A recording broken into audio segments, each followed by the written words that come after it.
All right, everyone. Some of you might have already seen this, but just a heads up for those that haven't, Ebola has broken out again, this time in the Congo. Now, they had an outbreak actually that was consecutive with the outbreaks that we saw in Liberia, Sierra Leone, and Guinea several years ago. Those were the big ones. Over 10,000 people easily died.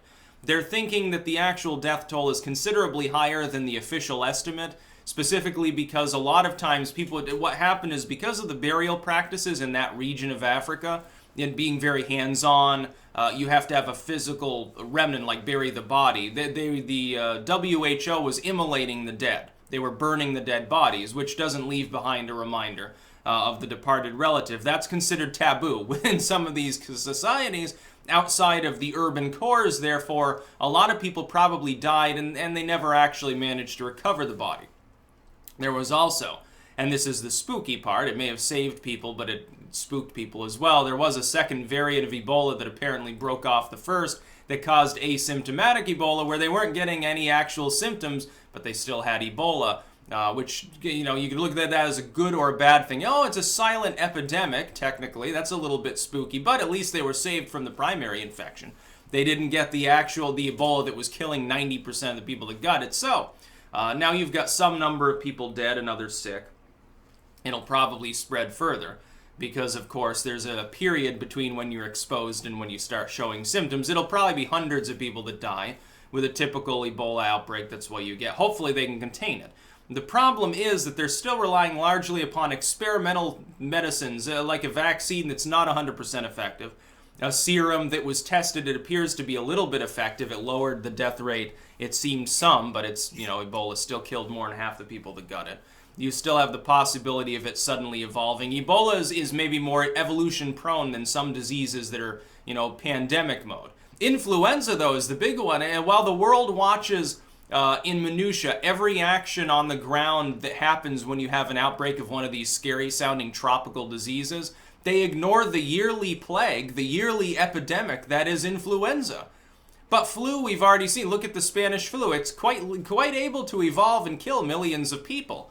Now, that's all it needs. You already have the flu evolves every friggin' year anyway. It's just a matter of time before you get the next Spanish flu. I hope people realize that. There will come a time, and it's likely in our lifetimes, over the next 50 years or so, it is likely that we will get another flu variant that kills 10-20% of the people that get it and goes over the world, kills 100 million people. There are a lot more people in the world now than there were during the Spanish flu outbreak. There's going to be a lot of bodies to bury, dude. You should be much more worried about that and the fact that we've done basically nothing to prevent that from happening. Much, much more worried about it. Just take some Tamiflu. You should be much more worried about that than about Ebola. The chances of Ebola escaping off of Africa are remote, of course. When the response of the United States was bringing people with active Ebola infections back to the United States for treatment, I strongly opposed that. I thought it was a terrible idea. And there was a day, remember, I think it was Houston at the time, wasn't it? When they I know one of them was brought back to Texas. And then it was like it was a ghost town for several days. Like the whole city shut down because people were like, this is a terrible idea. I remember there was one person who had, I think, possible contact with Ebola that came back to Rutland, like an Ebola doctor, and people were kind of sketched out about that. And it's like, why shouldn't you quarantine them over there? I think that's a better idea, Yeah, absolutely. You're an American citizen, yes, you're absolutely allowed to come back, but you can be quarantined over here so you don't potentially kill other people. I think he was in trouble at the time. I'd have to dig that story back up, but I know it involved Rutland. Literally, my own hometown was part of the limited part of the Ebola scare. It was a little bit funny. And I will admit, I was listening to like Mask of the Red Death and the Blood Waltz and stuff like that for many months because it was an interesting story. I wouldn't expect that this becomes like the other outbreak though, and I'll tell you why. There have been outbreaks in the Congo before, but you have lower population density to sustain it, less travel to potentially spread it around, and burial practices that are a little bit different than you have in maybe Liberia or Sierra Leone. As such, it's unlikely that this particular epidemic will spread much beyond the borders that it's already in. You should be thankful of it. You should be much more worried about it emerging in cultures that have cultural practices that more readily spread it in areas that have higher concentrations of people, especially if you have an absence of a medical apparatus. And you got to realize in most of tropical Central Africa, there is no medical apparatus.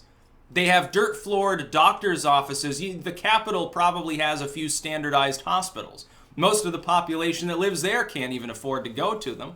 You got to understand the difficulty, especially when the African population is skyrocketing, especially within regions that we know Ebola is endemic in. That's another problem, and bushmeat continues to be consumed. Maybe it's less prevalent among metropolitan populations, but other populations are growing too as a result of that. All those farming communities, yeah, they're gonna be more than one-horse towns over the next 10, 20 years. Some of these areas are expanding massively.